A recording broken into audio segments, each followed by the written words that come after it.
OH after a Ohio State was just asleep at the wheel. No emotion to start off the game. A strange fake punt. Why Ohio State would go for a fake punt when they're a heavy favorite at home on their own end makes no sense. That was a bad play call. They got away with it. Proctor made the pick six, and that turned the whole game around. Second half, Ohio State flexed its muscles with its passing ability. The running game's a real concern moving forward. They're going to have to figure out what's going on with the running game, or is it just really Henderson or bust? Henderson had a great game 2 weeks ago against South Bend against the Irish. Today was in the second half. Story was Marvin Harrison Jr., who was wonderful. He ended up having 163 on 8 receptions. He was fantastic today, and only 1 touchdown. But they just smoked him in the second half. Again, Ohio State kind of came out in this game sleepy, lethargic, just didn't play with much emotion. As the game got going, as things got going, everything started to settle down. Again, I don't understand the fake punt to start the game. I thought that kind of set the weird tone. I don't know about that, VK, though. I don't know about that. That first half was just such a... Ohio State just wasn't awake.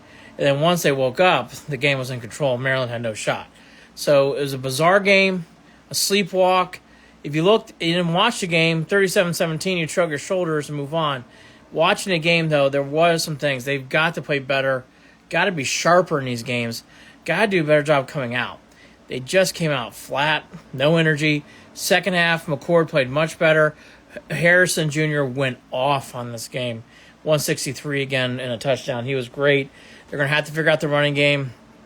BK, I thought Ohio State put a lot of pressure on Maryland. Maryland's really well coached, and they have a good quarterback in Talia. He's very good, but they just could not. Tua's younger brother, but they just could not. Ohio State just finally woke up and flexed their muscles, and that was the difference in this game. BelieveInTheLand.com. Check out the report. We'll be back on later this week. As we get going, we'll talk more Cavs, talk hopefully Guardians manager being hired soon, and away we go. Then the Browns are, of course, back on next week as they play the Niners. So there we go. Ohio State wins, and again, if you didn't watch it, snoozer of first half. Ohio State came out very flat. A bizarre way to start off the game with a fake punt on Ohio State's own end. Proctor turned the game around in the second quarter. They finished off Maryland with keeping them in bounds, and the half tied. In the second half, finally, Ohio State just passed them to death. The running game is a concern. We'll have to see how that goes forward. Is it really Henderson or bust? Have a good day. OH.